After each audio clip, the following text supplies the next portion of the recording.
Pessoal, estamos começando agora a Masterclass, o trabalho da direção de fotografia em suas diversas atividades, com Thaís Nardi. Thaís Nardi é diretora de fotografia e produtora formada em audiovisual pela Escola de Comunicação e Artes da Universidade de São Paulo, dirige a Cigano Filmes desde sua fundação em 2011, trabalha desde 2002 como diretora e assistente de fotografia em produções nacionais de curta e longa-metragem, tendo sido responsável pela direção de fotografia de mais de 15 curtas-metragens e programas de TV, 3 longas-metragens de documentário e participado de mais de 20 longas-metragens como assistente de câmera, entre eles Serra Pelada, Tropa de Elite 2, Na Estrada, É Proibido Fumar e Hoje. Em 2017, terminou seu mestrado na ECA USP com a dissertação Imagens do Desvario, Narrativa Visual de Estados Alterados de Percepção. Atualmente trabalha em seu doutorado sobre poética na direção de fotografia, também no programa de pós-graduação em meios e processos audiovisuais da ECA USP. Thaís, agradeço a presença, passo a fala para você. Obrigada, César. Gente, obrigada por estarem aqui, por se interessarem em ouvir esse papo. O César me poupou um pouco de ter que me apresentar. Eu estava pensando em falar bastante dessa trajetória aqui no começo, porque eu resolvi falar do meu ponto de vista, né? É difícil fazer um recorte do que é direção de fotografia. Ainda falei com a Daniela, ela falou que iam ter alunos começando, alunos que já fizeram direção de fotografia, pessoas que já são diretoras de fotografia. Falei, gente, então o que eu vou falar para essas pessoas? E eu pensei em falar o básico, que é o que a gente faz, mas mais o que eu faço. E por que eu faço do jeito que eu faço? Porque assim, eu acho que quem já sabe o que a gente faz, de modo geral, pode ver do meu ponto de vista e pode trazer alguma coisa, né?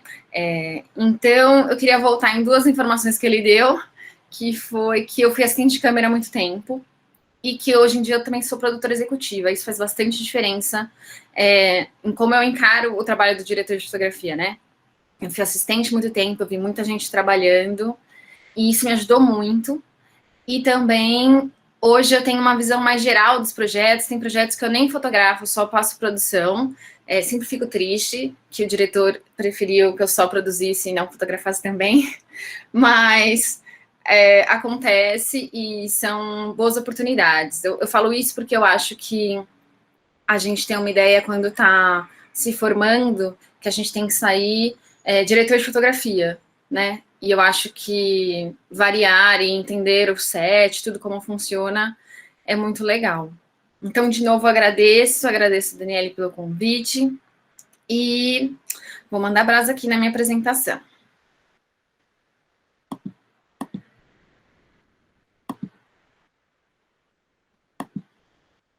Só porque eu falei. Gente, só porque eu falei não tá indo agora, a gente testou 15 vezes.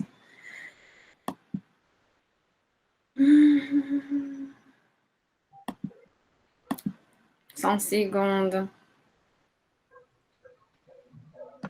Por que será que está me acontecendo isso? O que está ocorrendo? Fala que eu preciso conceder permissões. E eu não sei onde conceder permissões, sendo que a gente já fez. Eu acho que... Vou entrar e sair? Acho que talvez seja. Seria no cadeadozinho lá em cima, do lado esquerdo, perto do link meet.google.com, tem um cadeado e ele tem permissões ali. Obrigada. Compartilhar a tela. Foi. Obrigada. Disponha. Obrigado, Annalise, também. Ótimo, tá lá, né? Alguém pode dar um ok? Tá ok, tá aqui. Tá super. Valeu. Então, para começar, o que a gente pensa primeiro, imagino, quando fala qual é o trabalho do diretor de fotografia, ou como eu explico para minha família o que é um diretor de fotografia. Eu falo que eu crio o conceito da imagem, que eu transformo a história em imagens, que eu crio atmosfera para cenas, mas é muito mais que isso, né? E como eu sou produtora, eu fiz um curso de produção. E no curso mostrava isso aqui. Opa! O que é um diretor de fotografia? É a pessoa que desenvolve e realiza o conceito visual do filme. Tá bom, é o que eu conto para minha mãe. Coordena equipes de câmera, elétrica e maquinária. Coordena colorista e equipe de finalização de imagem. Seleciona equipamentos e processos de filmagem. E é responsável pela boa captação das imagens dentro do set e pela finalização do tratamento do filme de acordo com o conceito estabelecido. É muito mais coisa, né? O que eu queria mostrar hoje é que todas essas coisas estão juntas e que todas elas você precisa pensar, né? É um trabalho que não é só um trabalho de conceito, não é só um trabalho criativo, é um trabalho técnico também. É um trabalho, isso a gente sempre sabe, é de câmera, é de luz, e também, é uma coisa que eu acho muito importante, é que é um trabalho de gerenciamento, né? Então, segundo a produção, eu coordeno equipes de câmera, elétrica, maquinária e colorista. Então, eu coordeno 4 equipes, né? E o que significa coordenar uma equipe, né? É prestar atenção nas necessidades de todas as pessoas, em como vai ser esse trabalho, pensar no processo de todos esses trabalhos. Também é um gerenciamento de tempo, né? Uma coisa que eu acho muito importante, da minha experiência, nem todo mundo tem essa preocupação tão grande, mas é de ser rápida, né? Porque o tempo que a gente usa no set como diretor de fotografia, a gente está tirando de outras equipes, né? É claro que você tem que pesar isso. Eu acho isso muito importante, pesar o tempo das coisas, né? Que horas que eu falo assim, não vou mais melhorar minha luz, que sempre dá para melhorar, para poder filmar mais takes, né? E dinheiro. Então, quais são os equipamentos? Quais são as técnicas que vão ser envolvidas, né? Então, você vê que essas 3 coisas, elas andam juntas. Eu posso fazer qualquer conceito para um filme, mas eu vou precisar ter os equipamentos para aquele filme, e isso vai depender de dinheiro, e vai depender de tempo. Então, essas 3 coisas, elas estão interligadas. E eu não posso pensar só em uma delas. Eu acho que o mais importante para mim dessa fala é mostrar como eu vou falar muito de conceito, mas o conceito está sempre em cima da técnica e do gerenciamento. E eu acho que é nisso que eu acho importante minha trajetória. Então, eu ser assistente de câmera me ajudou muito a conhecer novas técnicas, conhecer novos equipamentos, mexer nos equipamentos, né? Então, hoje em dia que eu não faço mais assistência de câmera, às vezes tem câmeras que eu não conheço muito bem, né? Eu vou falar sobre testes, mas assim, câmeras que o menu eu não sei mexer. Às vezes eu não preciso mexer, dependendo do tamanho da minha equipe. Mas quando você é assistente de câmera, você tem esse contato físico com todo o equipamento, e isso acho que foi muito importante para mim. Então, hoje mesmo, quando eu pego uma câmera que eu não conheço, eu sei lidar com ela, né? Eu sentia falta disso de alguns chefes, diretores de fotografia, quando eu era assistente. E de produção também, né? Essa parte do gerenciamento, a produção me ajudou muito, e eu acho que, na verdade, a direção de fotografia me ajudou muito na produção. Mas aí, vindo para esse slide aqui das etapas do trabalho, é o que eu vou apresentar durante toda a nossa essa masterclass, que é como eu trabalho, né? Então, eu vou separar, assim, de um jeito bem metódico, mas é o jeito que eu trabalho. Eu acho que é um jeito que todo mundo trabalha, mas eu vou tentar falar no meu nome. A preparação é uma etapa que vem antes da pré-produção. Preparação é aquela etapa que você não está ganhando dinheiro ainda para fazer aquele filme, né? O diretor te chama, te liga e fala, tô fazendo um filme que é assim, assim, assim, vou te mandar o roteiro. Às vezes você nem topou ainda.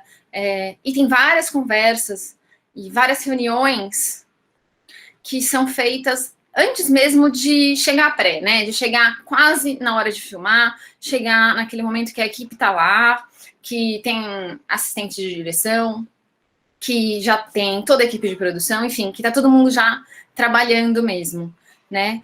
E é uma etapa que pode ser do tamanho que for, e eu gosto que ela seja o maior possível, né? Eu acho muito importante. Porque o objetivo é criar o conceito de fotografia. Então, quanto mais tempo eu tenho, mais conversas eu tenho, acho melhor para eu criar um conceito. É claro que sempre pensando no que vai ser essa técnica, o que vai ser essa realidade.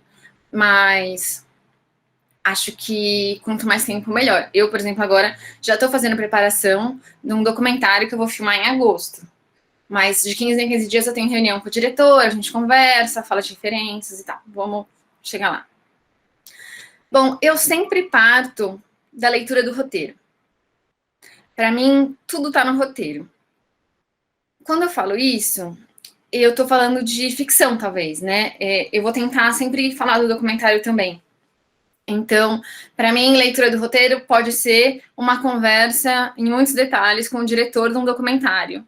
Um filme que não tem um roteiro, mas que tem uma ideia por trás, o que aquele diretor quer contar, né? Então, para mim, o roteiro é da onde sai todas as informações, junto com a conversa com o diretor, né?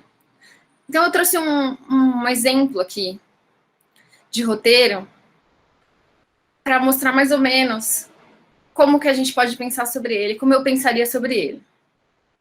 É de um filme que eu fiz, em 2017, depois eu vou passar uma ceninha. Mas estamos ali. Cena 2, quarto do Zeca. Amanhecer. Isso já é importante. É a cena 2. É o começo do filme. Isso faz diferença em como vai ser a fotografia, os movimentos de câmera, tudo.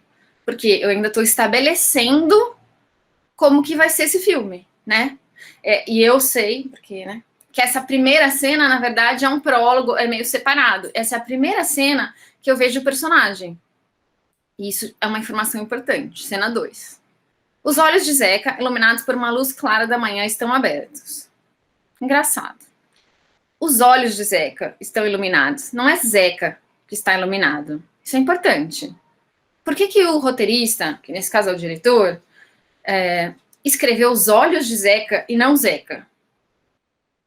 Os olhos de Zeca, iluminados por uma luz clara da manhã, estão abertos. Eu já imaginei um quadro fechado, né? Um quadro fechado só nos olhos. Então aqui eu já estou pensando que talvez ele esteja escondendo quem é esse personagem, ele ainda não quer revelar quem é o personagem direito. Eu já estou pensando numa decupagem, que é como eu vou filmar cada coisa, iluminado por uma luz clara da manhã. Eu já imaginei uma coisa mais feliz, mais pro quente. Achei que tá um clima bom. Porque eu achei.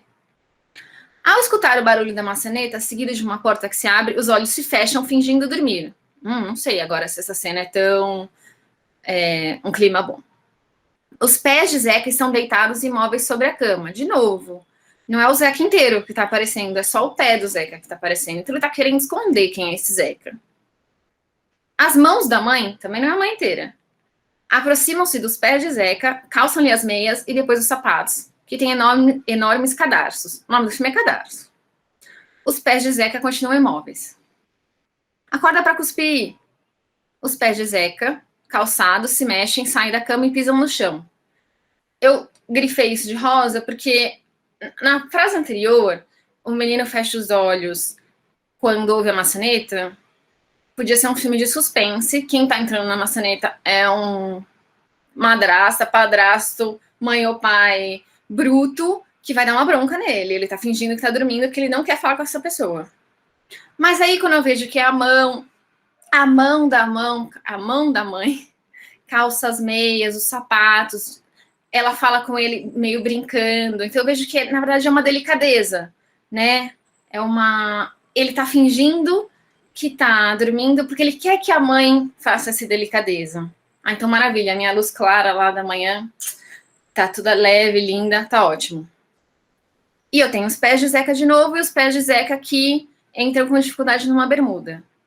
Para vocês verem quantas coisas eu consigo ver nessa pequena cena. É o começo do filme e o diretor ainda não quer apresentar o Zeca. Ele tá mostrando aos poucos quem é o Zeca, só por planos detalhes. Então já tem decupagem, já tem um clima.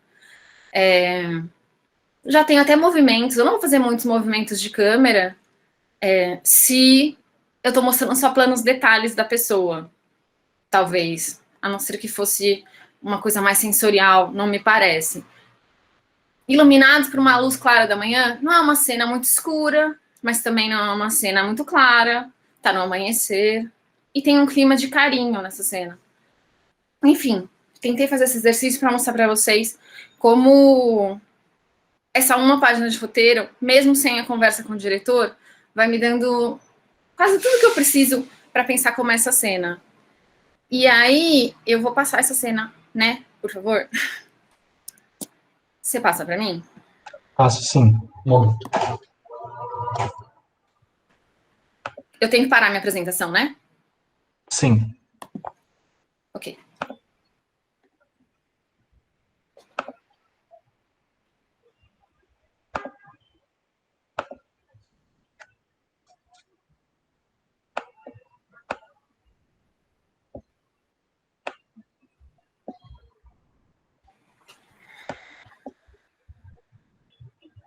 Vocês estão vendo? Sim, César, tá aparecendo aqui no meu.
Corda pra cuspir, preguiça.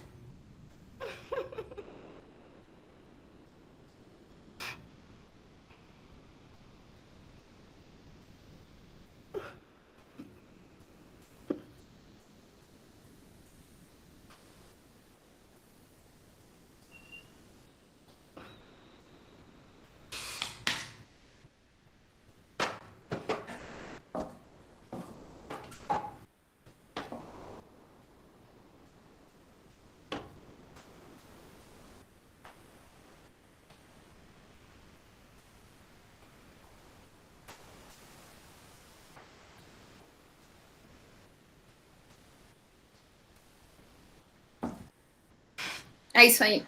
Isaac Newton nunca teria descoberto. Vou voltar aqui.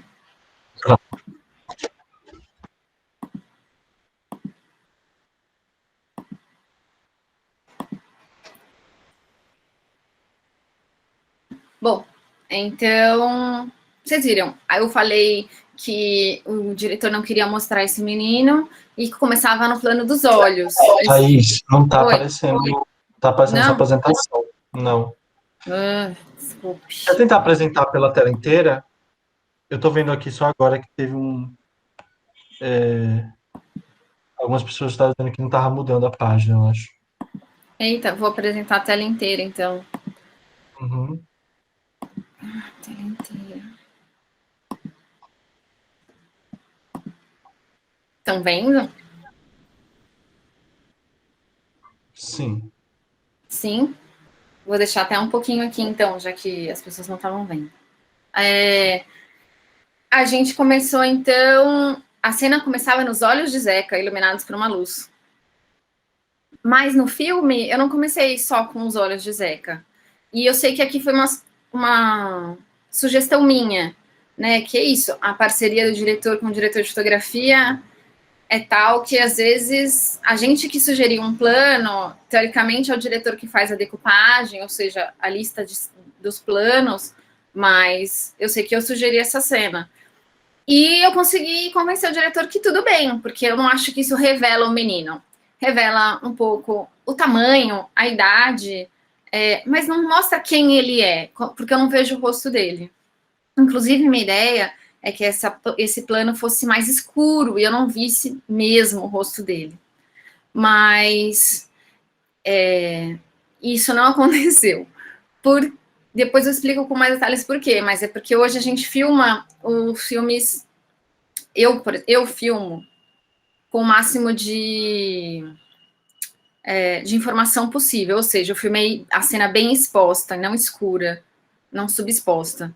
E aí o diretor fica assistindo o filme na montagem, claro, e depois ele nunca deixa eu apertar o preto como eu gostaria. É uma coisa que eu tenho. Eu sempre sei que o diretor não vai deixar eu deixar tudo tão escuro quanto eu gostaria se eu deixar ele montar o filme com o flat. Mas, enfim. Para mostrar também que essa transformação no roteiro, eu escolhi essa cena, não é exatamente como a gente imaginou na hora da leitura, né? Então, na hora da leitura, você pega só o que o roteiro te deu, mas aí você vai criando em cima disso. Então, eu tenho todos os planos aqui. A gente começou com esse plano. Depois tem o plano dos olhos. E aí, eu já fico pensando, quando eu tô lendo aquela cena de roteiro, a parte da técnica, a criança tá deitada e eu tô filmando os olhos dela. Então, se eu quiser filmar só os olhos, assim, nesse formato que eu tô aqui, que é 2:3:5, que eu escolhi porque no roteiro tem muitos olhos e muitos pés, como a gente viu ali,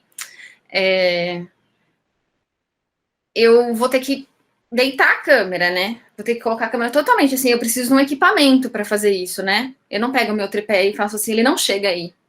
Então, quando eu tô lendo, eu já tô pensando nisso, que eu tô fazendo uma análise técnica também dessa cena. Então, a cena ficou assim, assim. O mistério da pessoa que tá entrando ainda continua. Aí tem um movimento leve do pé para a mãe. Então, no roteiro, não mostrava o rosto da mãe, mas a gente achou, assim, mais carinhoso mostrar a mãe. Era muito suspense demais para uma cena que não é de suspense. Né? Tem que tomar cuidado com não pesar muito a mão num clima só, também, eu acho. E um movimento bem lento, bem cuidadoso, mostrando esse cuidado da mãe. O menino de novo. A mãe sorrindo. E os pés, que praticamente, tem um monte de plano de pé nesse filme. Foi por isso que eu escolhi esse enquadramento, que é 2:3:5, que é assim, mais alongado. Né? Bom, então, no roteiro, eu já consegui ver o clima, personagens e ações, o desenvolvimento da história, tudo isso eu já mostrei que eu consigo ver no roteiro. E eu consigo ver as relações entre os personagens e as cenas e o ponto de vista, que na verdade são coisas que me encantam muito, são duas das coisas que eu mais uso para criar os conceitos dos filmes, que são as relações e o ponto de vista. Eu pedi para passarem para vocês o link desse filme, o Bar, né, justamente porque eu quero usar ele como exemplo das relações que existem dentro do roteiro, como elas foram mostradas pela imagem. E aí, quando eu falo pela imagem, não é só pela direção de fotografia, mas também pela direção de arte, né? A gente fotografa o que está... o que a arte colocou lá na frente, e os atores que estão lá na frente, né?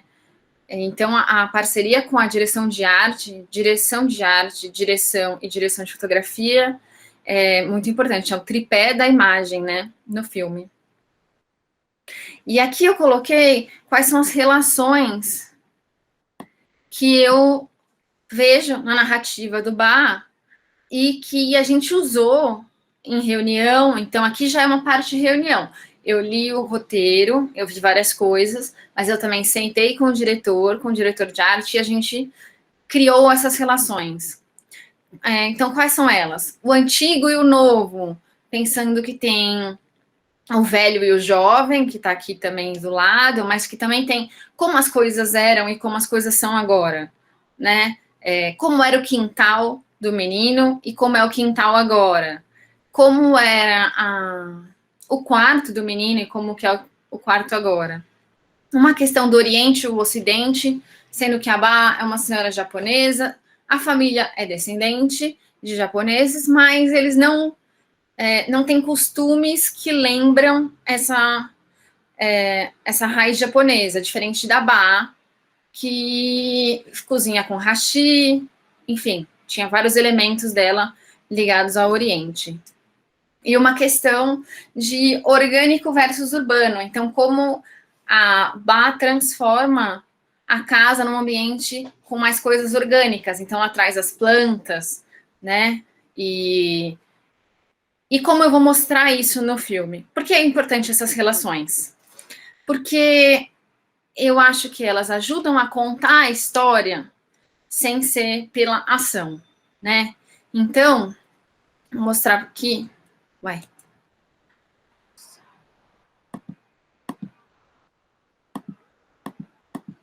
Aqui. Depois eu volto. Como a gente construiu no Ba isso, né? Então, era uma vez uma família que vivia num espaço. Como é esse espaço que eu tô vendo aqui?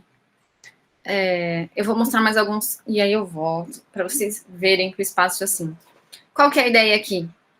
Que eu vou criar o que era o urbano, o que era o antigo, o que era o ocidental.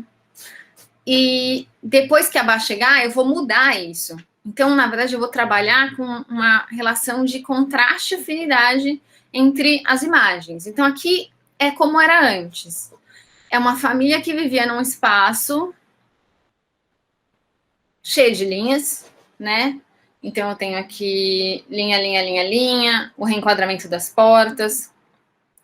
É quente, madeira, como tem sempre um tom meio do amarelo, madeira, madeira, com vários planos. Então, eu poderia muito bem não enquadrar essa porta aqui na direita, não enquadrar aqui o pai, enfim, fazer quadros totalmente diferentes que não chamassem atenção para a profundidade desse espaço ou para esses reenquadramentos.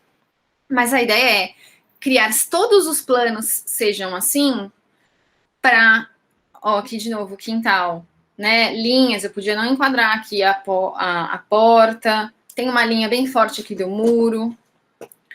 E tudo isso é quebrado quando a Ba chega, né? Então é uma ideia de que você bate em algumas teclas, você cria um conceito para um lado da relação e uma coisa que contrasta para mostrar que as coisas mudaram.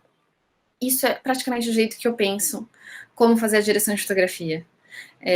Então, aqui, a gente fez questão de escolher um quintal que tinha linhas, né, enquadrado de um jeito que mostrasse mais linhas, para depois a Ba, com essas folhas todas, tirarem essas linhas. Então, é importante para a gente, eu, diretor de arte, que as plantas passam do muro, elas cortam essa linha, e que elas trazem um verde que não tinha até agora. Então, não tem coisas verdes. Essa aqui, o menino tá quase de verde, porque ele já tá mais para lá, do lado da Ba. Né? Então, é uma questão de criar contrastes e afinidades. A afinidade quer dizer, eu tenho que repetir sempre alguma característica na imagem, para ela se tornar uma identidade, e também tenho que contrastar com quando muda a relação da minha cena, né? E como isso conta a história e dá intensidade visual para a cena. Eu vou falar um pouquinho mais do Ba, porque, como vocês viram o filme inteiro, dá para entender pela história. Né? Eu gosto desse gráfico bem bestinha, porque eu acho que ele já mostra como esse contraste e afinidade funcionam. Né? Então, no primeiro, a gente tem uma afinidade de tons, é tudo cinza. Né? E no outro, a gente tem contraste. Como a afinidade mostra uma harmonia, né? Para mim, parece que isso é um grupo. Vamos supor que sejam pessoas vestidas todas com a mesma roupa. E no outro, não. É uma pessoa de preto e uma de branco. me parece um embate. Eu sempre penso num torneio quando eu vejo isso, na verdade. Me parece que são pessoas disputando. Pode ser meio imaginação forte, mas, enfim, também me pagam para isso. E como essa imagem, a primeira imagem cinza, tem menos intensidade visual. E o que me interessa na intensidade visual? É dar clima para a história, né? Então, é conseguir mostrar qual é o conflito, mostrar qual é o clímax, é fazer um clímax que tem mais intensidade que o resto, né? Então, eu penso tudo isso sempre em cima do contraste e afinidade, que vem das relações do roteiro, né? E eu preciso de um para ter o outro. Então, na verdade, eu preciso criar uma afinidade entre imagens para depois conseguir criar um contraste com isso. Se eu faço cada cena de um jeito, eu não crio essa relação. Por isso que eu coloquei aqui que são dois lados da mesma moeda, né? E eu posso fazer isso com tudo da imagem, com todos os elementos, né? Eu separo os elementos assim, né? Espaço. Então, no caso do bar, a gente tem essa profundidade do espaço que depois some. Linha e formato, como aquelas linhas da casa vão sumindo junto com a bar. Tom, que tem a ver com a iluminação e com a exposição. Cor, movimento de câmera e das pessoas. E ritmo, que pode ser de tudo, da montagem das pessoas, visual até. Então, aqui de novo, as linhas, as cores quentes, o espaço profundo, e como a Bá vai mudando isso. Quando ela chega, os quadros têm sempre menos profundidade, tem menos profundidade de campo, tem menos níveis. Como ela muda e como isso mostra a diferença de aquelas diferentes relações que estão no roteiro, né? Ó. E a outra questão que eu coloquei lá no começo era o ponto de vista, que eu acho muito importante. Sempre saber de que ponto de vista está sendo contada aquela história, de modo geral no roteiro, e cena a cena até, dependendo do tipo de filme. Aqui no bar, a gente tem um filme que é todo contado do ponto de vista do menino, como a vida do menino muda com a Bá, como ele enxerga a Bá, como ele enxerga a relação dos pais com a Bá, e por isso a gente escolheu filmar na altura dele e os outros personagens estarem cortados, que é para aumentar a falta de pertencimento dele. Ele não participa da vida da casa. Ele começa a participar quando chega a Bá, que entra no universo dele, né? Ela abaixa em quadro para caber junto com ele e fazer parte do universo dele, né? E eu acho que essas clarezas de ponto de vista e contraste e afinidade das relações, eu gosto muito de falar, porque são muito importantes para mim e porque eu acho que são coisas que a gente faz intuitivamente e que, se você parar para pensar, te ajuda, né? Eu acho que a gente, sempre que está fazendo um conceito visual para um filme, a gente acaba que está pensando nisso, né? Você está criando um clima, aí você pensa num tipo de atmosfera, e aí se a próxima cena é um clima contrário, você muda a direção de fotografia, é claro. Mas quando eu parei e tentei transformar isso num método, né, que é um pouco o que eu estou tentando mostrar para vocês aqui, é que tem várias etapas e o trabalho é igual para todo mundo, mas se você tenta pensar sistematicamente, ajuda muito. Por que ajuda muito? Porque economiza tempo. Eu acho que antes de eu me dar conta de como essas coisas eram importantes para mim, de verdade, assim, racionalmente, eu fazia as coisas intuitivamente, e aí tem hora que você não sabe o que fazer. No meu caso, né, gente? Então, assim, você tem que filmar 30 planos por dia. E aí nem sempre você sabe onde é a melhor posição de câmera. Porque é muita posição de câmera. Porque é muita decisão. É muita decisão que o diretor de fotografia tem que fazer no set. É a luz, é o enquadramento, é o movimento, é a lente, é tudo. E eu acho que pensar sistematicamente nessas relações me ajuda a tomar decisões rápidas. Então, a partir do momento que eu decido que tem que ter linha em quadro quando tá a família e não a Bá, eu sempre sei onde pôr a câmera. Eu por onde tem mais linha, onde as linhas ficam retas, né? Eu sei que quando tá Bá, tem pouca profundidade de campo. Então eu sei que lente que é pra pôr. Sabe? Eu sei a posição da câmera por causa do ponto de vista do menino. Então eu acho que transformar isso, que é um conceito, uma ideia sobre o filme, num sistema, num método, ajuda a ser rápido e a ser coerente, né? Que eu acho muito importante no filme. Eu acho que a direção de fotografia conta muita história quando ela é coerente. Se você faz tudo meio... cada coisa de um jeito, você pode passar muitas atmosferas, mas talvez você deixe de contar umas nuances da história, né?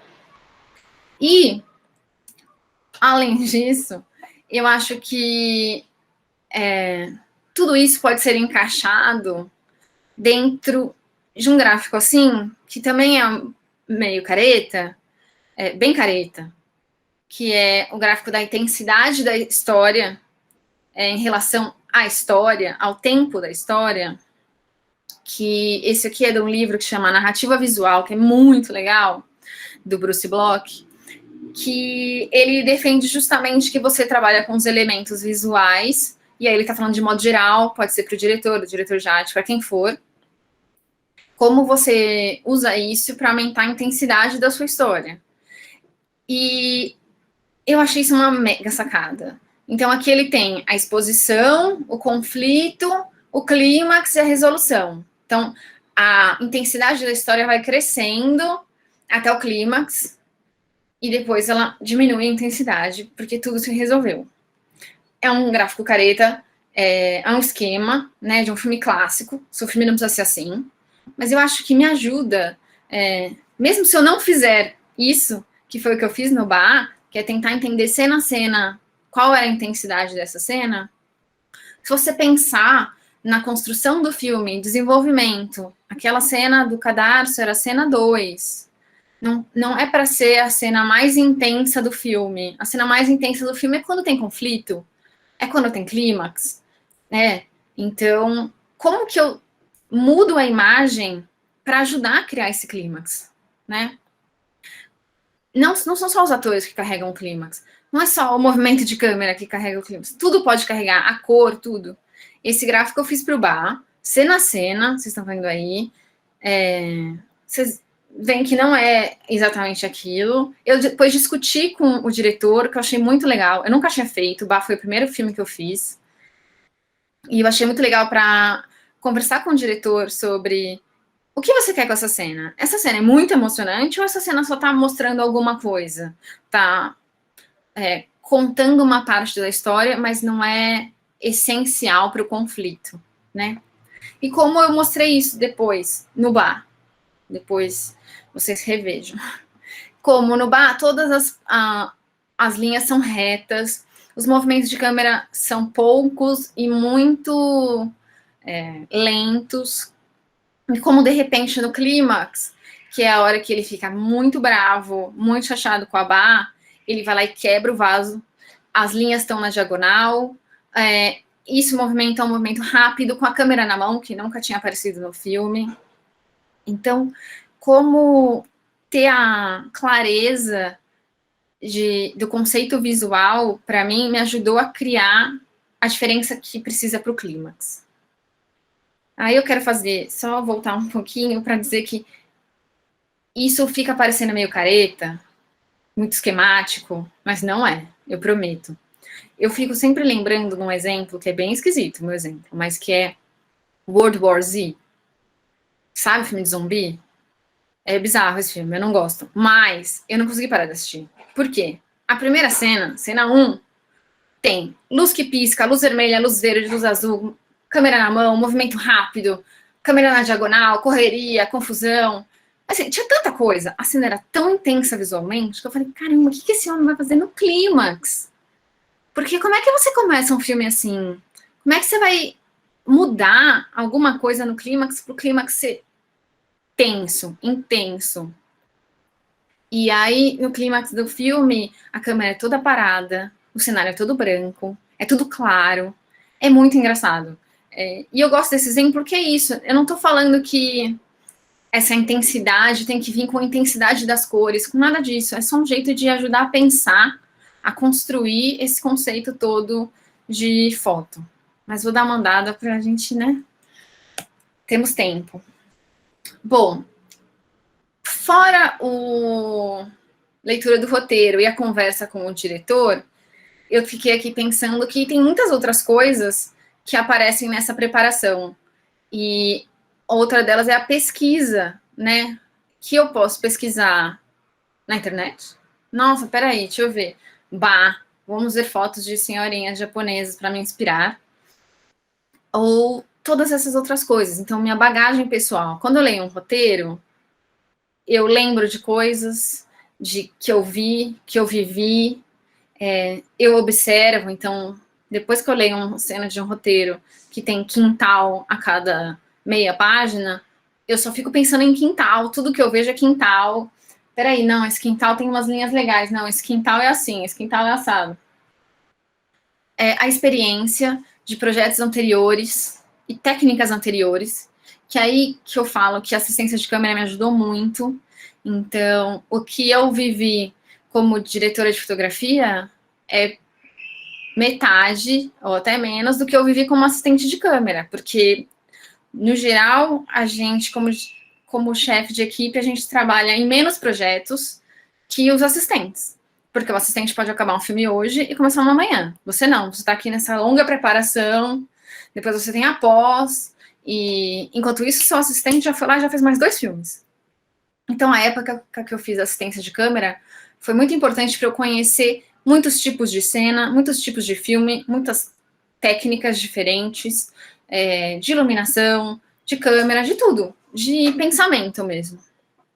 E as referências, que podem ser audiovisuais ou não, e eu coloquei aqui de imagem ou não, porque eu estou fazendo um filme agora que eu tô cismada que tem uma música que é a cara daquele personagem.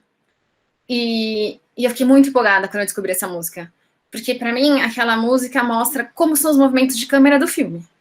Porque é o protagonista e ele tem aquela música na minha cabeça, então eu sei o ritmo que tem aquelas cenas. O movimento de câmera, que ritmo que ele tem que ter. Para mim foi uma luz muito legal.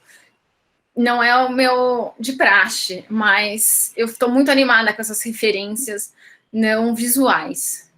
E coloquei aqui embaixo atenção à comunicação. Por quê?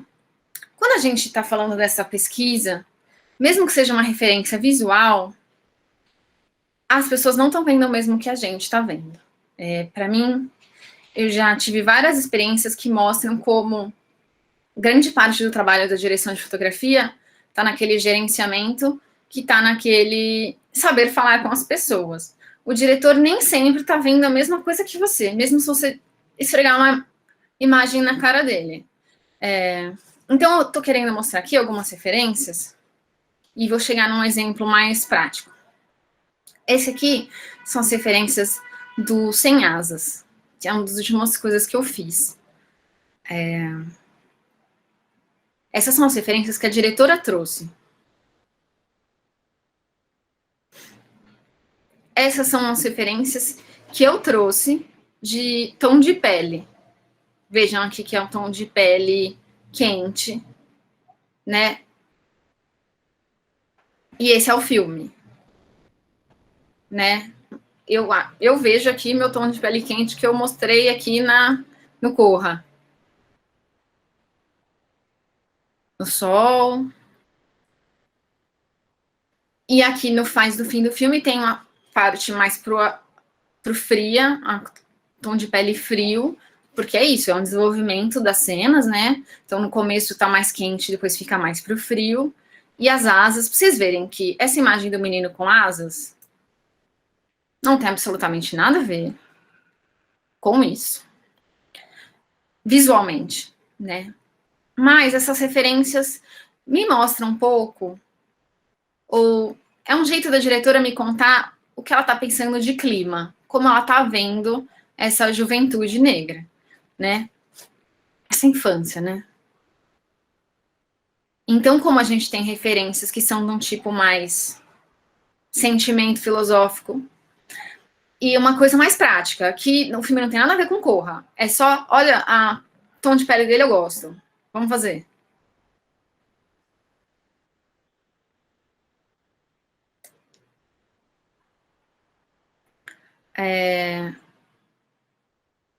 Uai. Tá. Vai ter mais exemplos de referência para frente. Então, resumindo aqui, essa etapa de preparação, que, como eu disse, é, para mim, uma das mais importantes, mais longa possível, é a parte do desejo, né? A parte do que você está mais livre para imaginar e fazer pesquisa, e você tem tempo, e você conversa com as pessoas, e é maravilhoso. Eu ia falar que é a parte que eu mais gosto, mas aí, gente, e o 7, né? E eu coloquei aqui leitura do roteiro, reuniões. Eu coloquei o diretor de arte entre parênteses, porque, na verdade, eu nunca fiz uma reunião com o diretor de arte na preparação, só na pré. Mas eu acho que o diretor está pensando na arte, eu estou pensando na arte. É importante a reunião com o produtor, porque eu já vou entendendo qual é o tamanho desse filme, qual é o tamanho da equipe que eu vou ter, qual é o tamanho do número de diárias que vai ter para fazer esse filme, enfim. O produtor é que vai moldando as minhas ideias daquela parte mais técnica e gerenciamento, a pesquisa, tudo isso para criar o conceito, né?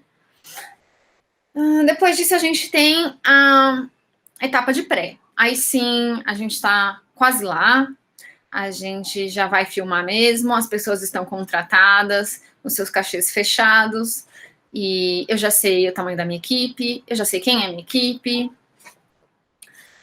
e eu vou começar pela visita de locação. A visita de locação, eu acho que é uma coisa muito importante, que todo mundo sabe que é muito importante em ficção, mas ela é muito importante de documentário também, por isso que eu fiz questão de falar sobre ela. Porque a gente tem a sensação de que você vai visitar uma locação que você pode manipular, mexer muito nela, né? Então, eu vou visitar a locação para ver como é a luz e quais os refletores que eu vou trazer, e quantos metros de cabo vai precisar, e quantos refletores vai precisar, e quantos metros de trilho vai precisar. Parece um negócio enorme, né? Não, visita de locação é para eu trazer todos os meus equipamentos. Mas é muito mais que isso, né? É para eu ver como é o lugar que eu vou filmar, pensar como o meu conceito vira prática, como as coisas são de verdade, né? Eu coloquei até aqui no documentário, nem que seja chegar mais cedo. Às vezes você não pode ficar visitando locação, mas se você chegar 1 hora mais cedo, você já pensa em enquadramentos, pensar em tudo que economiza tempo, né? Tempo é muito importante. E todo tempo que você economiza, você pode usar em alguma outra coisinha. Ou o diretor pode fazer um take a mais, ou você pode dar aquela arrumadinha a mais na sua luz, fazer um plano a mais, enfim. Eu coloquei aqui como é a luz do ambiente, qual o melhor horário, isso é muito importante. Possibilidade de plano, e ir com os chefes da equipe de elétrica e maquinária, fora o diretor de arte, enfim, as pessoas que estão criando juntas e sempre vão, você tem sempre a sua equipe de elétrica e maquinária, porque é isso, eu vou falar que eu quero tal e tal refletor nesse lugar, e eu não sei quantos metros de cabo precisa. Se precisar, eu sei. Mas tem uma pessoa que faz isso por mim no set, né? E eu acho muito importante, porque eu sou super a favor, ou eu sou super adepta de ouvir da minha equipe, né? Então, para mim, o chefe de elétrica e maquinária, às vezes, sabe muito mais que eu. Então, eu não tenho vergonha nenhuma de admitir. É aquela história que eu falei o seu assistente filma muito mais que você. Então, eu tenho certeza que os chefes de elétrica filmam muito mais que os diretores de fotografia, porque eles filmam com vários diretores de fotografia. Então, eles já viram soluções que eu não vi. Eles estão sempre na locadora, então eles conhecem refletores que eu não conheço. É claro que eu estou sempre atrás, tentando me atualizar, mas essas pessoas estão mexendo com essas coisas sempre. Então, às vezes eu, de verdade, não sei exatamente qual é o refletor que eu quero. Eu só quero que a luz chegue assim, dura, nessa intensidade, não, alguém me ajuda? Você pode me falar qual refletora você acha melhor, ou eu queria tal refletor, e falar, olha, Thaís, vai ficar muito difícil de pendurar esse refletor ali no alto. E se a gente pegar tal outro refletor que é mais leve e que não vai precisar de tal e tal equipamento, vai ser mais rápido. Enfim, a sua equipe está lá para te ajudar, né? Não só para fazer o que você manda. E eu acho muito importante ter aqui o chefe de elétrica e maquinária, sempre. Acho que sem eles vale pouco a visita, vale, mas depois eu vou ter que ligar para eles e contar tudo e talvez eles tenham que visitar depois. E eu não coloquei aqui a equipe de assistência de câmera, que nunca vai nas visitas de locação. Sempre que eu fui assistente de câmera de filmes menores, porque é isso, é muita gente para juntar para ir nessas visitas, eu entendo a produção, de que não é possível. Mas em filmes menores, quanto mais o assistente de câmera puder participar, é bom, porque o assistente de câmera também está lá para te ajudar, ele também sabe, sabendo qual que é a ideia de cada cena, ele pode adiantar muito o seu processo. Então, é uma dica. Aqui é uma visita de locação do bar. É o quintal que a gente já viu. Eu deixei aqui, veja só, nessa setinha, como a gente está filmando em 185, né? É um aplicativo que você pode fazer vários enquadramentos, mostra a lente que você tá. E como aqui a gente estava a 240, que é o nosso, depois a gente filmou 235, e a diferença que faz para a sensação de linhas que a gente queria dar, o enquadramento. E como isso também veio da visita de locação. Então, diferente do cadarço, que também é nesse formato, e no roteiro já era claro para mim que deveria ser nesse formato, porque tem muito olho, muito pé, e eu achava mais bonito assim, mais interessante, aqui era da locação mesmo, né? E de como as pessoas viram linhas, tudo vira linha quando você tá com um formato mais alongado, assim. Aqui também é uma visita de locação de outro filme. Para vocês terem uma ideia, eu fui nessa locação e aí eu tive essa ideia para a cena, né? É uma referência de um outro filme. E na hora eu não me lembro disso, mas agora vendo, eu acho que eu tive essa ideia porque eu achei essa luz amarelada e quente, e aí eu lembrei desse filme. Então, eu vi essa locação, me ajudou a ter uma referência para essa cena. E aqui que é o exemplo que eu queria, que eu achei que estava antes, da questão da comunicação da referência. O que eu vejo nessa referência? Amarelo. É uma cena amarela com um contraste duro e lateral. Amarelo. E isso é o filme. Por quê? Porque quando a gente foi... chegou na cena, eu fiz isso em amarelo. E ele falou, não, mas eu não tinha sacado que era tão amarelo. Não era esse clima que eu tava pensando. Eu achava que ficava melhor pro azul. E aí eu mudei tudo. Porque naquela referência, que pra mim é amarelo, ele viu um contraste, enfim, uma exposição, uma direção de luz, um clima que para ele não pegou o amarelo daquele jeito, né? Então depois a gente transformou pro azul na hora. Isso foi uma conversa que a gente teve na hora e isso atrasou, porque eu tava fazendo uma coisa que não era uma que o diretor tinha pensado, então eu tive que refazer. Foi fácil, mas eu tive que refazer. E como essa visita de locação me ajuda a entender onde estão as luzes, né? E os enquadramentos. Olha como esse enquadramento é parecido com o enquadramento que depois ficou, né? E também gosto dessa cena para mostrar que não é só onde você vai pôr a luz, mas também onde você vai tirar a luz. Então tem uma luz que bate nessa porta na visita, e aqui a gente apagou, para a porta não chamar tanta atenção, né? A porta ali atrás. Aqui é um exemplo de documentário, que é um documentário sobre o Daime, e isso é uma visita de locação que virou uma cena, né? A gente foi lá ver como que era o salão, e tinha uma pessoa arrumando o salão, e a gente acabou fazendo uma cena. Mas, como isso é de dia, e aí de noite eu coloquei umas luzes ali em cima, mesmo num documentário, dá para fazer visita e dá para colocar. Esse documentário, a equipe eram 3 pessoas. Eu, o diretor, que era outro câmera, e um produtor barra microfone baixo. Tipo assim, 3 pessoas. E dá para você ter um LED, uma luz super simples, que você pendura com fita crepe e que ajuda a mostrar a cena, né? Esse não é o quadro final, é um movimento de câmera, mas é só para vocês verem como tem uma luz ali, que foi eu que coloquei, e como ela ajuda a levantar a luz aqui do povo aqui embaixo. Ó, chega essa luz de cima nele, assim. Eu acho bonito.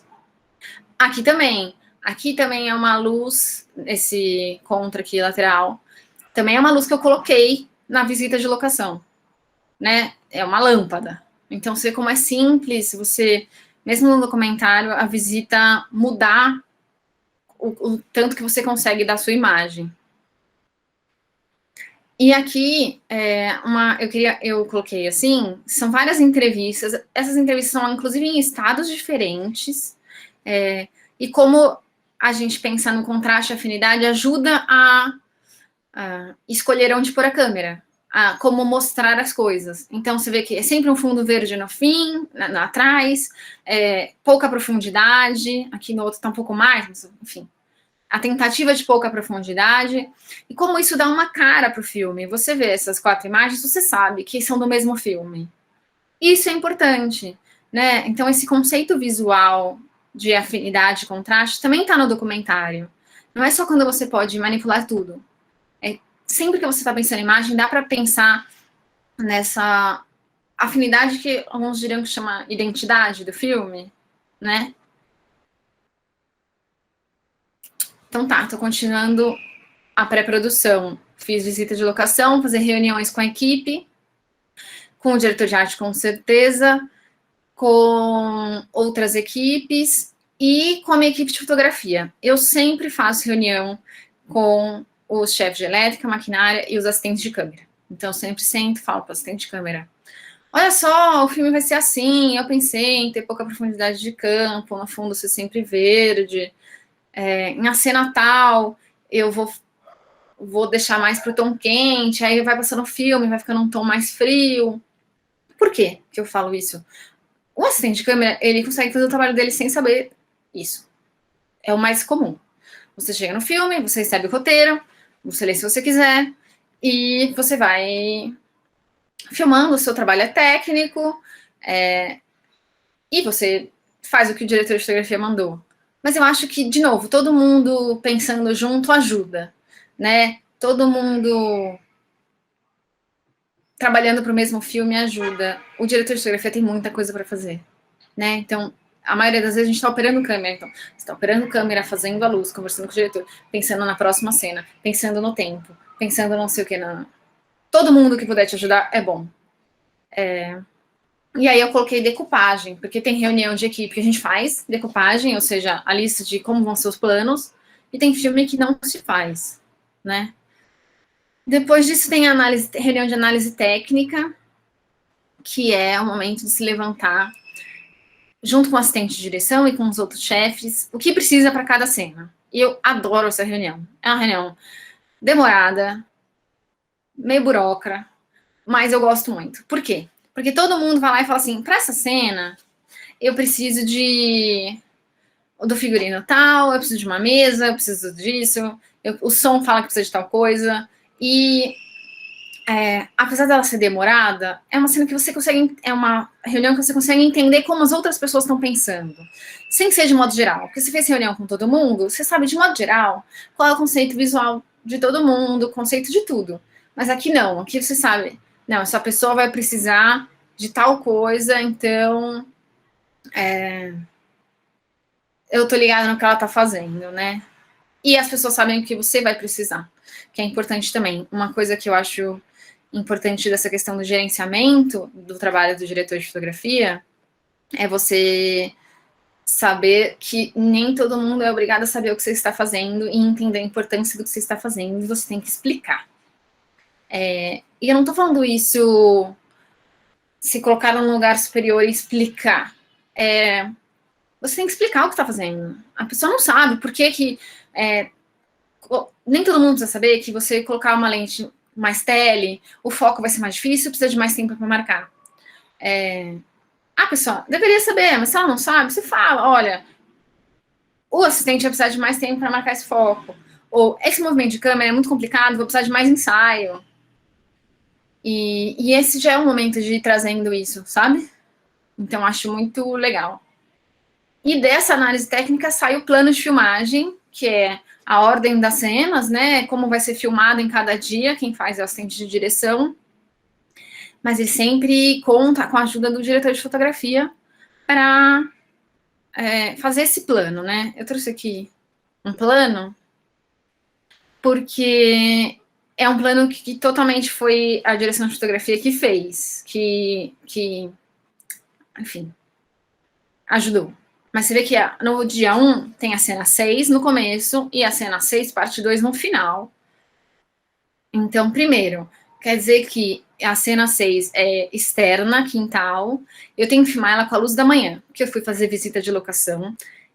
E eu cheguei à conclusão que a luz da manhã é melhor para essa cena. Ao mesmo tempo, eu tenho algum problema nessa cena, alguma questão nessa cena, que vai ter que demandar tempo, então vou terminar de filmar ela depois. É a cena da mudança da Bá. Então, é uma cena que começa com o quintal vazio e depois vai para o quintal cheio. E a arte ia demorar muito para encher esse quintal de planta, do jeito que a gente gostaria. Então, a gente achou melhor voltar para o corredor, ir para o corredor, ir para o quarto e depois voltar. Só que aí eu tô fazendo a mesma cena com uma luz de manhã e uma luz de tarde. Então, vou precisar de equipamento, vou precisar de alguma técnica para igualar essa luz, né? Então, vocês veem que o plano de filmagem depende muito da direção de fotografia, e aqui no caso dessa conversa com a direção de arte, né? Por isso que a reunião de análise técnica é tão importante. E aí os testes. Eu sou a louca do teste. Eu faço teste para qualquer coisa.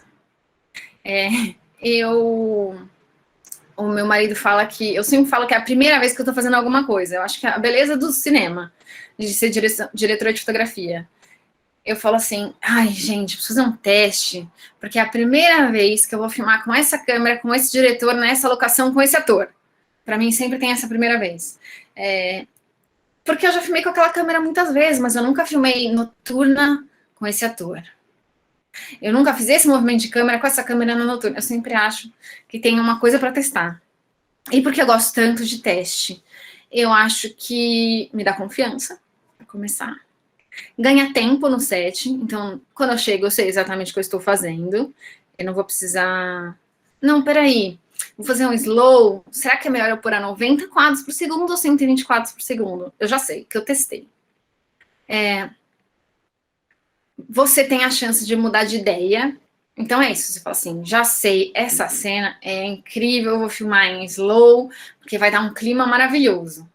Aí eu faço o teste do slow, e aí quando eu tô falando teste do slow, eu tô falando para aquela cena, né? Eu sei quanto que é um 120 quadros, mas eu quero saber como é um óculos caindo a 124 quadros, e não uma planta. E aí eu falo, ai, não ficou bom isso. Melhor não fazer em slow essa cena, não tem nada a ver com o clima daquela cena. E uma outra coisa que eu acho importante dizer é que o teste não é só para você escolher uma câmera, escolher uma lente, também, mas é para você saber os limites do seu equipamento. Então a Daniela até me falou, quando me chamou para essa masterclass, presta atenção na disponibilidade de equipamentos que as pessoas vão ter, e aí isso não faz diferença. Eu filmo com a minha 5D, eu tenho uma 5D, eu filmo com ela, toda vez que eu filmo, eu faço teste, porque é a primeira vez que eu tô fazendo uma cena com a 5D disso, daquilo, que é para saber as limitações do meu equipamento, e as limitações não só técnicas, mas para aquela cena, para aquela história que acontece. Então, eu faço muitos testes, e não precisa ser nada sofisticado, eu vou mostrar para vocês que não é sofisticado os meus testes, e isso é diferente dos testes de câmera, que é ver se a câmera funciona, que são feitos pelo assistente de câmera. Né? Então, o assistente de câmera vai checar se todos os botões da câmera funcionam.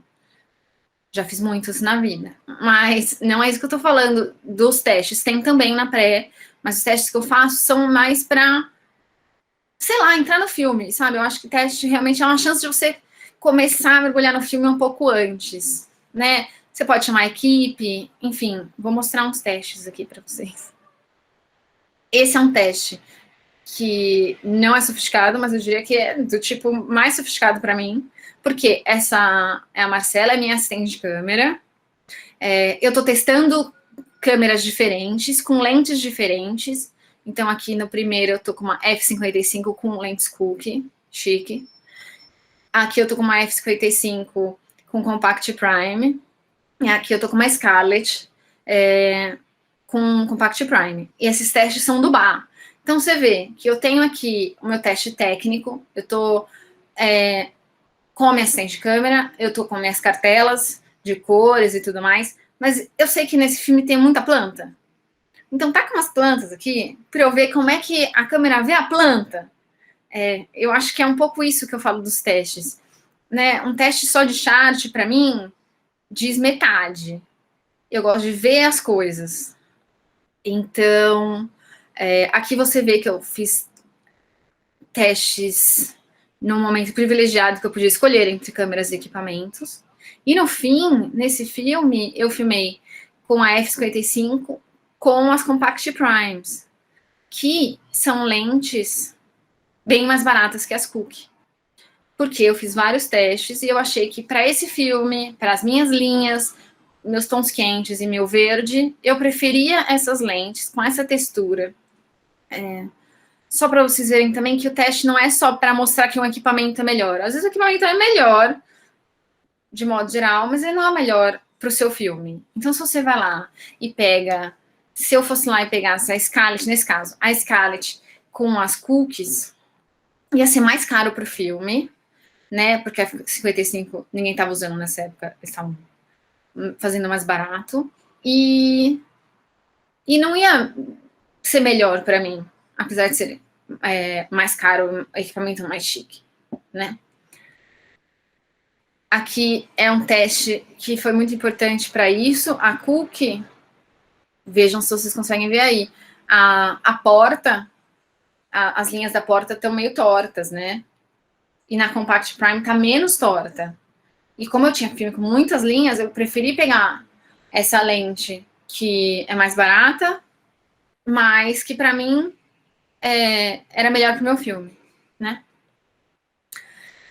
E isso era um teste que eu diria sofisticado, porque eu tinha várias câmeras, eu estava na locadora com minhas assistentes. Aqui não, aqui sou eu, na frente do meu prédio, com a 5D, numa situação que ia ter no meu filme, testando ISOs para ver os ruídos, né? Então, você vê, é um teste muito simples, e se você colocar na internet 5D, o tipo da sua 5D Mark III, teste de ISO 640, ISO 1000, ele vai mostrar para você o que acontece. Você vai ver o ruído lá numa cartela de cinza, em teste de outras pessoas, mas eu prefiro fazer o teste para mim, na situação do meu filme. O meu filme tinha essa cena.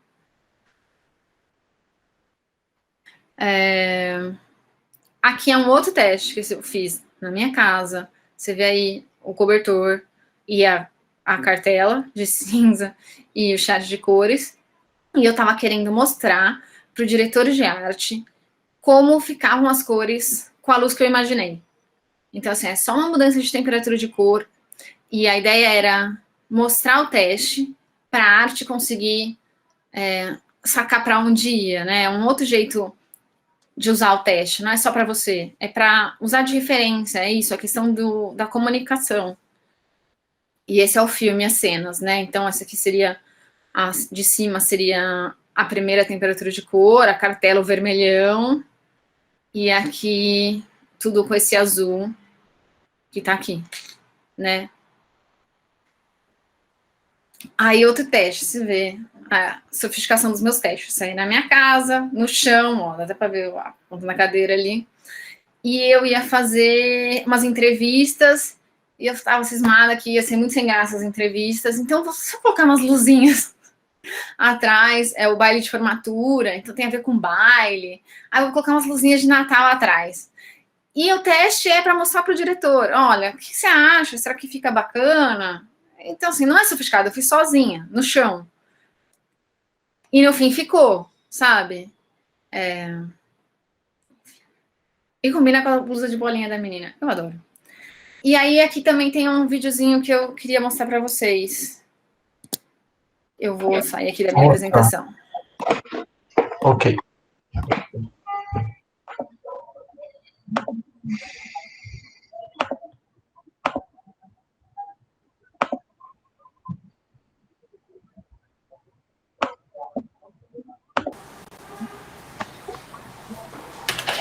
Sem, né, gente? Sem é outra coisa, a pessoa fica com as mãos diferentes, o cabelo,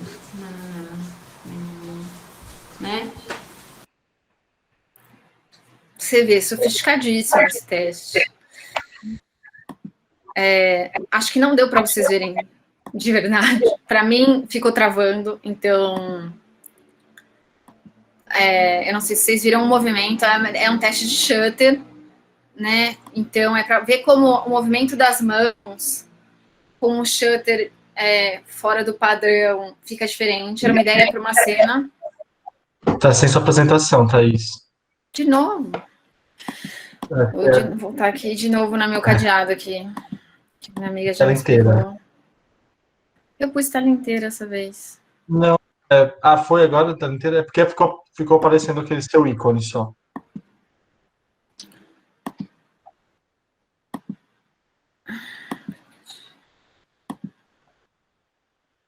Agora vocês estão vendo, né, minha tela inteira? Estamos. Então, de novo, é um teste simples na minha casa, eu fiz sozinha, com a minha própria câmera. Eu não ia filmar com a minha câmera, mas o shutter era uma coisa que ia influenciar parecido nas câmeras. Então, como só esse movimento já mostrava alguma coisa que eu queria mostrar para o diretor, eu mostrei só para mostrar como... Eu mostrei esse vídeo para mostrar que eu faço muito teste, porque eu acho que ele ajuda muito na comunicação. É isso. Se nem as referências são tão claras, né? Imagina só a conversa, né? Imagina você ter uma ideia que não faz parte do repertório do diretor. Então, você fala pro diretor assim: se a gente mudasse o shutter nessa cena, ia dar uma sensação diferente. Ele pode não entender, né? Então, um jeito de mostrar isso antes de chegar no set, acho bem importante. Então, eu faço muito teste. Acabaram os testes, acabou a preta, tudo certo, vamos filmar. Eu vou passar meio rápido por essa parte, porque senão é muita coisa. Mas é isso, a gente vai fazer a luz, com pelight ou não, tem a câmera, que tem os enquadramentos, movimentos de câmera, exposição. Tudo isso são assuntos muito compridos. Resolvi não focar neles hoje. E coloquei aqui ação como atenção ao tempo e atenção aos atores e à direção, que de novo, eu acho super importante a gente saber que a gente está fazendo um filme com muitas equipes, que não é só sua luz que conta a história, o ator conta história, né?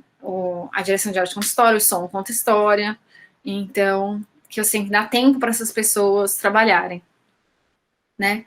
Eu coloquei aqui a hora que o conceito vira método, que é um pouco que eu falei naquela apresentação, que se você tem um conceito que você conseguiu sistematizar, nessa hora ele vira um método e você consegue fazer as coisas mais rápido, na minha opinião.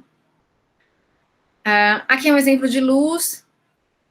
Como eu tinha imaginado que tinham muitos planos no bar, vê que aqui eu iluminei a primeira parede, tirei luz para ficar escuro. Na segunda parede, eu iluminei mais, que é para criar 3 ambientes, que é para criar profundidade. Se eu não tivesse esse conceito, eu poderia ter iluminado diferente. Eu poderia ter iluminado, por exemplo, todas as paredes eram da mesma cor, do mesmo tom. Poderia estar tudo igual, né? Então, eu fiz uma iluminação para trazer linhas e profundidade que estavam no meu conceito. Aqui é um exemplo de câmera também do bar, de como a questão das linhas está sempre lá. Então, eu poderia ter enquadrado com menos linhas, menos profundidade, mas eu posicionei a câmera no lugar para aumentar isso. E aqui é uma questão que eu tô falando do tempo, que é, para mim, isso é o Xavier, eu esqueci de pôr o nome, um curta que eu fiz. É a última cena. E para mim essa luz não tá boa, né? Você vê que tá muito forte, esse contra, é o sol mesmo, tá queimando aqui, né? Queimando assim, tá tirando informação, não tá corretamente exposto. Tem esse negócio na orelha que me irrita, que tem um solzinho batendo na orelha aqui, me irrita. Mas é a última cena do filme. E isso é um plano, e isso é o contraplano do menino, que é o Xavier. É a cena mais importante do filme. E é uma criança. Não é fácil filmar com a criança. E ela dá o clima certo da cena. E eu achei que era melhor filma assim. Tudo bem, não tá perfeito, mas eu dou mais tempo para esse plano, para o ator nesse plano, para o diretor nesse plano, né?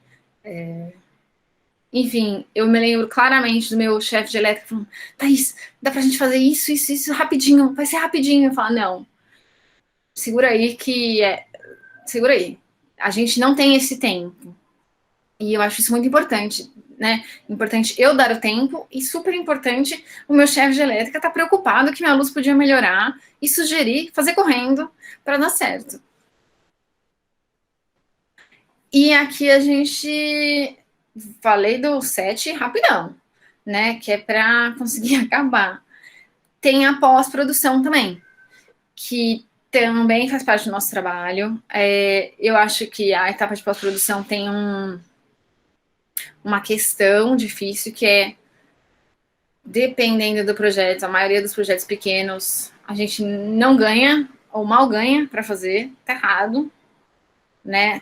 Faz parte do meu trabalho. Hoje em dia, se antes a correção de cor já mudava muito o filme e era importante para o filme, hoje a gente filma quase tudo flat, na exposição correta, para depois fazer o look alcançar o look, e mesmo assim, não curta, você não vai ganhar para fazer isso. Mas nós vamos fazer, porque é onde está tudo, né? Assim, na verdade, o jeito que eu filmo hoje, eu filmo assim, né? Então, tá no mais flat possível, num RAW, num log, o máximo de informação, a exposição correta,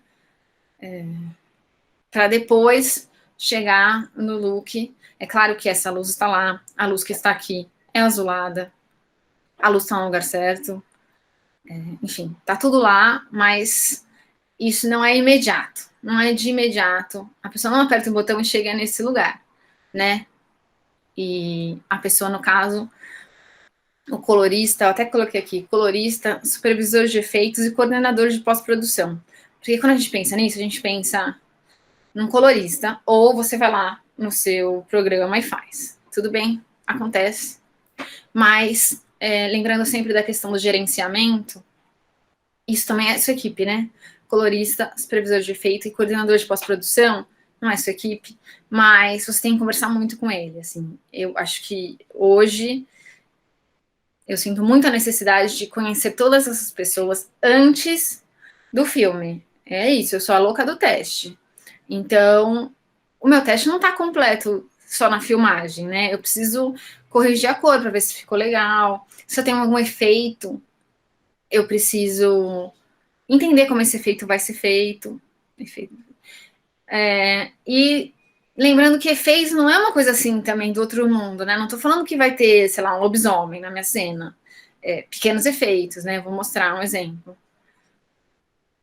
Então, isso aqui também é super simples, é uma cena que tá tudo meio no lugar, né? Não é que assim, nossa, eu tô criando um look, mas o verde é muito importante para mim no filme. O filme tá baseado nesse verde. A Bá traz o verde, a Bá traz o orgânico.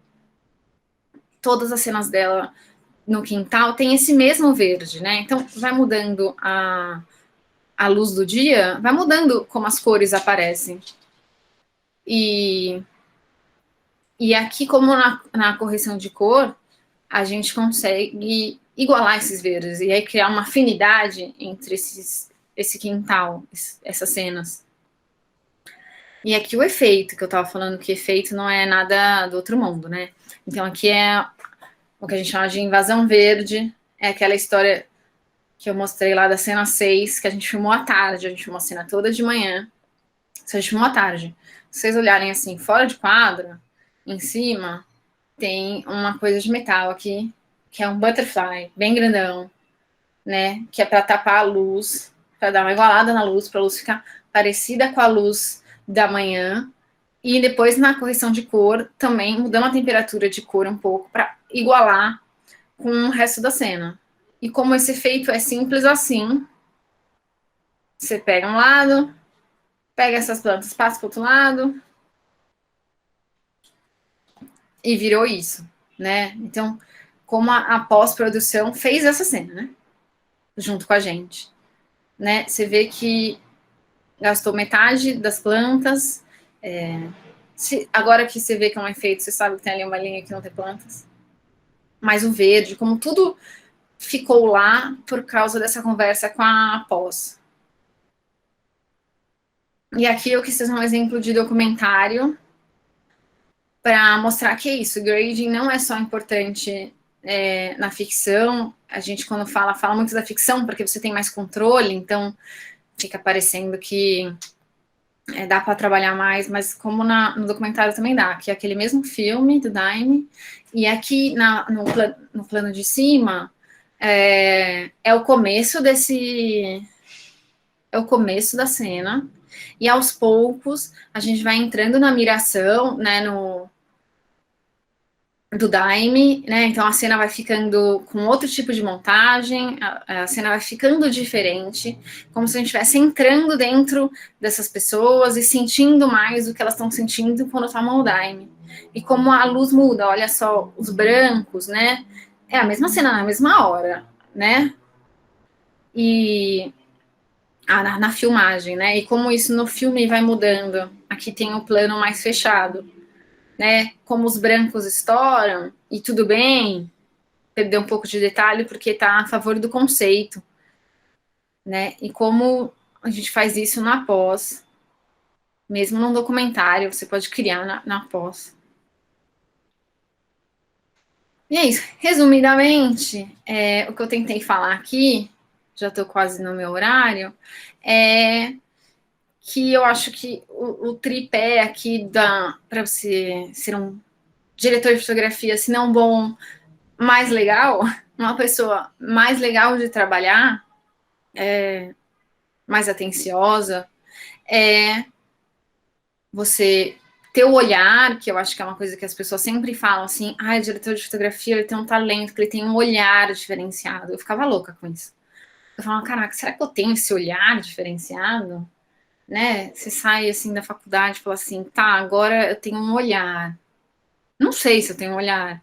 E aos poucos eu fui descobrindo o que é esse olhar, e eu acho que sistematizar esses pensamentos que eu tentei mostrar hoje me ajudaram a perceber que eu tenho um olhar, mas que não é só o olhar, não é só, você tem um talento. Você também tem pesquisa, né? Tudo isso que eu falei, as técnicas, os conceitos, os métodos, pesquisa. E comunicação, conversar com a sua equipe, estar aberto para as outras pessoas da sua equipe que podem te ajudar, também estar aberto para conversar de verdade com o diretor. Eu acho que uma das coisas, um dos motivos que as pessoas me chamam para fotografar é porque eu sei conversar com as pessoas. Eu acho que os diretores que me chamam gostam porque eu gosto de conversar. Eu gosto de entender melhor, me conta de novo, fala de novo, vamos fazer mais uma reunião. Porque eu acho que as pessoas, todo mundo está nesse processo e está tentando se fazer entender, está tentando se expressar, e a comunicação é muito importante, e ela é difícil, né? A gente não pode achar que comunicação é uma coisa banal. E é isso. Acho que agora a gente tem tempo para as perguntas, não é isso? Vou parar aqui. É mesmo, Thaís. Alguém tem alguma pergunta para fazer?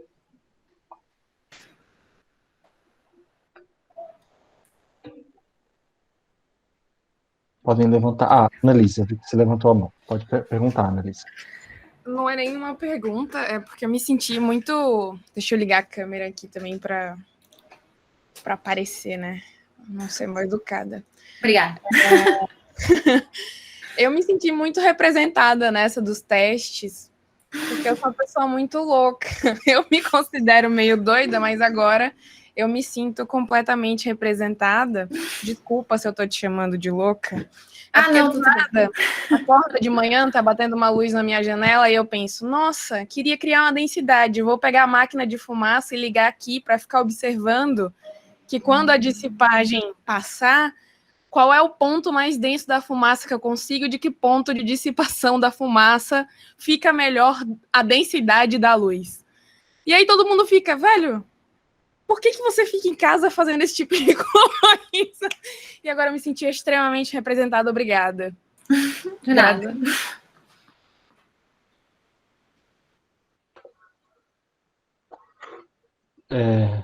Alguém tem mais perguntas, pessoal? Ou comentários, ou questões sobre a aula?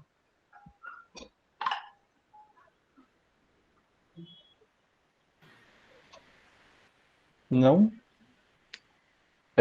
Temos algum tempo ainda, se vocês quiserem. Posso eu de novo? Lógico, Annalisa. Eu gostei muito de Bar, porque eu consegui perceber as nuances que você tinha colocado, você lendo o roteiro, durante a apresentação do filme. Eu consegui perceber a timidez pelo encaixe da câmera, pelo ângulo que estava ali, e como ele se sentia meio acuadinho nos espaços que estavam sempre enquadrados. Adorei o take que reflete Bar e que ele está ali na porta, meio que tentando adentrar num mundo que talvez seja dele ou não. Achei o clima do filme ótimo. Parabéns, uma ótima fotografia. E dá pra perceber assim, e aconchega, sabe? É um negócio que vai te abraçando. Muito louco. Não, então, falando um pouco sobre o Bar, obrigada que você gostou da fotografia.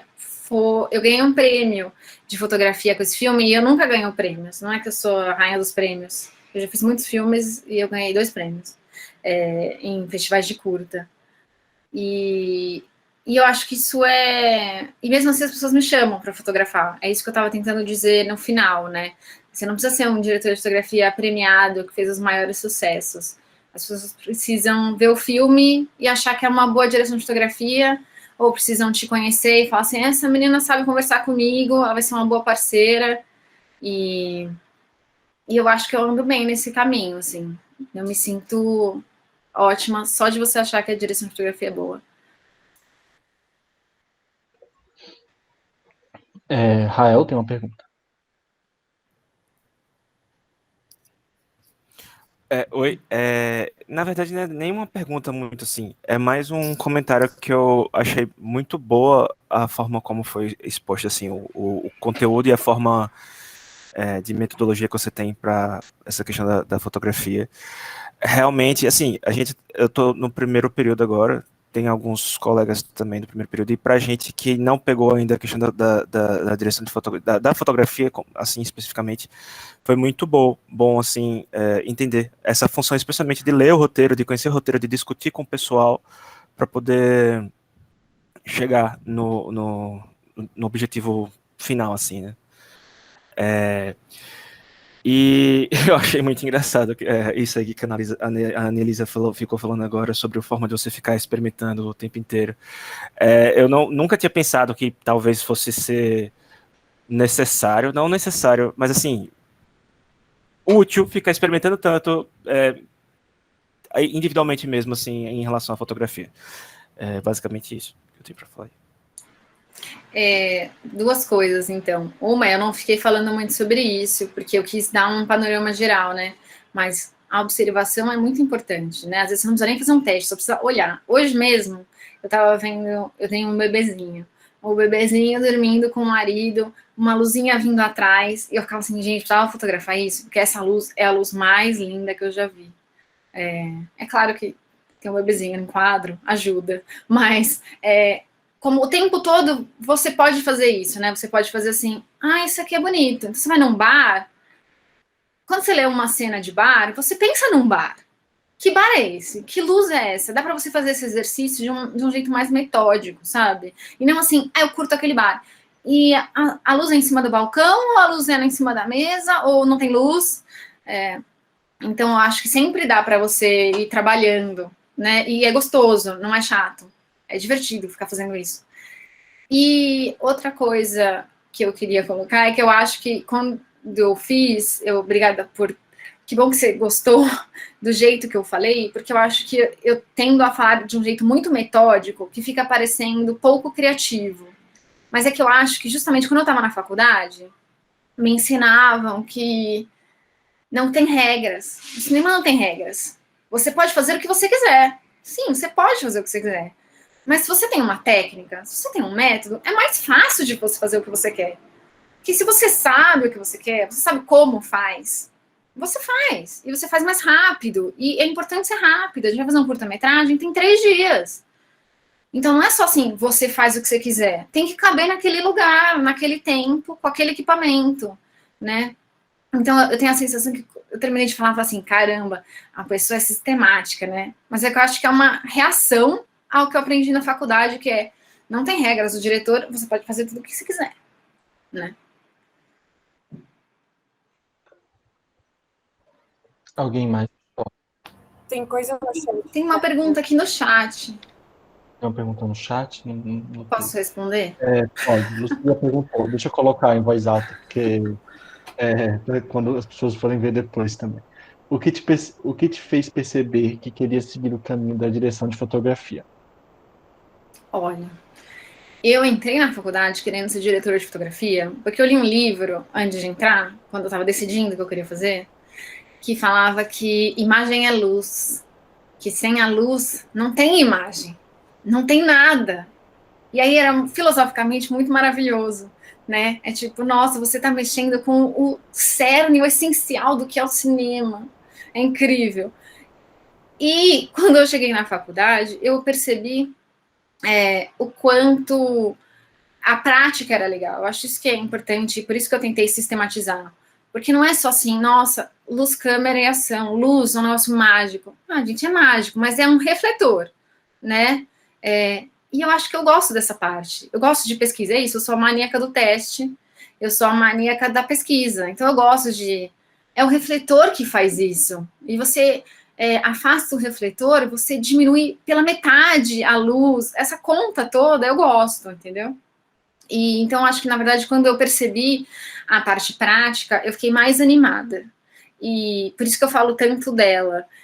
E, de novo, na faculdade, eu acho que eu não tinha tanto isso, né? Era mais uma coisa, nossa, diretor de fotografia. E você tem que sair da faculdade de diretor de fotografia, porque, afinal de contas, você é um ser humano criativo.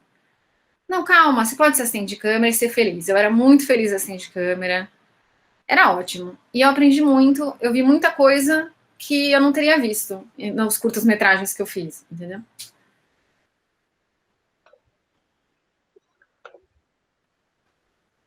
Sara colocou. Achei muito interessante o sistema que você usa, aquele gráfico, para saber os pontos de emoção da cena.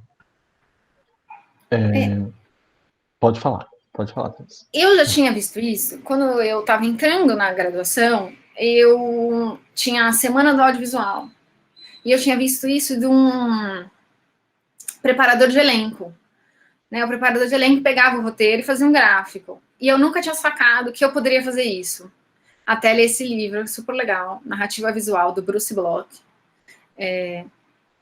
que ele fala como tudo. Então, assim, você poderia pensar só no movimento de câmera fazendo esse gráfico, tudo nesse gráfico.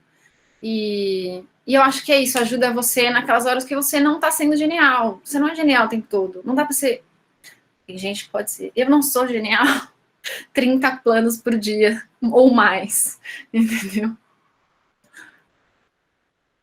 Narrativa Visual, do Bruce Bloch. Vou anotar aqui, ó. Eu mesmo vou atrás também.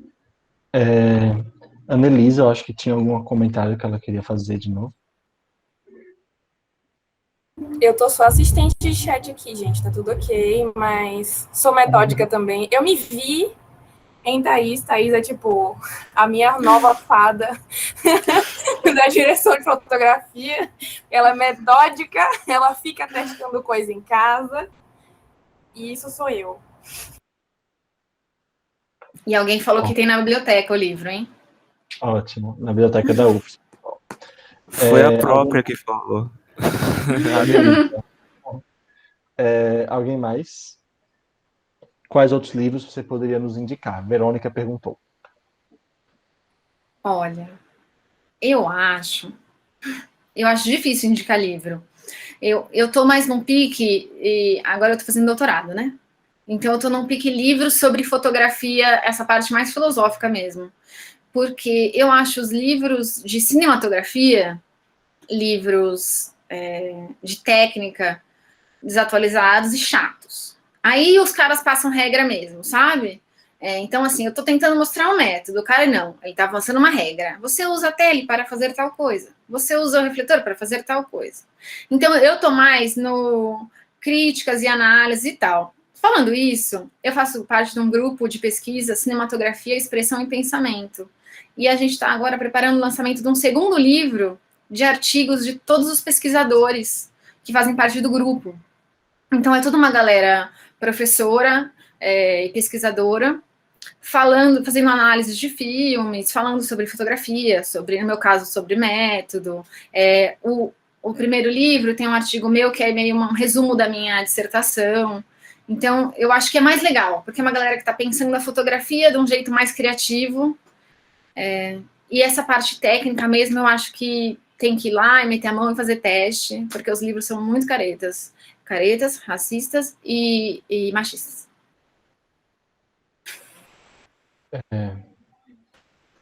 Alguém botou mais aqui também. Jonta perguntou. Thaís, qual foi a direção fotográfica que você viu e que mudou sua maneira de ver a direção fotográfica no cinema? Aquela que deu uma voadora na mente. Primeira coisa que eu pensei, deve ter várias, mas foi o Assassinos por Natureza. É um filme muito louco. A fotografia é muito louca. E foi por causa dele que eu fui parar na minha dissertação, que é sobre estados alterados de percepção. Então, o que acontece com a fotografia quando o personagem está drogado, louco, bêbado, sei lá, fora de si, e como a fotografia pode mostrar isso sem sai de foco, a câmera treme, nossa, mais besta. E eu acho que o Assassinos por Natureza tem isso, assim, ele não... O filme todo tem uma fotografia muito louca, ele não é realista, sabe? Eu ando com problemas com fotografia realista, e ele acho que foi o primeiro que eu falei assim, você pode fazer uma cena totalmente realista, com a câmera assim, tudo verde. Ou você pode fazer uma cena realista que tem uma projeção atrás. Assim, vale. Rael tem uma pergunta. Não, na verdade, eu só queria elogiar aí a referência pela questão da fotografia, que, meu Deus do céu, que filme, que obra, que sensação maravilhosa ter assistido esse filme aí numa noite aqui na minha casa, depois de ter passado o dia inteiro trabalhando e tá... fantástico isso aí que você colocou sobre a questão da fotografia ser assim. Eu fiquei achando muito interessante como até parecia que fazia sempre sentido com a narrativa que eles estavam falando. E como eles fizeram no comecinho do filme para mostrar aquela loucura de crimes que eles cometeram com o carro parado num lugar só. Muito, muito, muito bom. Muito bom mesmo. Muito boa essa referência. Valeu. Voltando à minha ideia do contraste e afinidade, você vê que não é um método careta, esse filme é total trabalhado nisso. Então, parece muito louco o filme, mas na primeira cena tem a torta de limão verde e a câmera assim. E toda vez que alguém morre tem um verde, até que na cena final, fogo, confusão, prisão, um negócio muito louco, tá tudo azul. E aí atrás tem uma porta aberta verde. Aí você fala, pelo amor de Deus, não vai para aquele lugar verde. não entra naquele lugar verde, aí entra, e aí é sanguinolência pura. Pra você ver como, mesmo num negócio que parece muito doidão, muito fora do realismo, tá lá, a construção tá lá, né? Valeu pela lembrança aí. Agora, com tudo que você falou, fechou assim, muito bem. Tudo da áudio. Alguém mais tem uma pergunta, pessoal? Não, eu acabei de postar aqui nos comentários, no chat, o formulário de presença novamente. Eu quero agradecer a Thaís, foi uma aula maravilhosa, de fato. Acho que é um sentimento compartilhado aqui, muito, muito completa. Um relato de experiência com muito método e muito didático também, assim, no sentido muito positivo. Obrigado, Thaís, pela presença. Obrigada, gente. Que bom que vocês gostaram. Fico feliz. E é isso, pessoal. Essa é a nossa última masterclass do projeto Oficina Vitória. Eu agradeço a presença de vocês em todas elas. E não sei, até a próxima leva de masterclasses. Assim. Torcer para que venha. Obrigado, pessoal.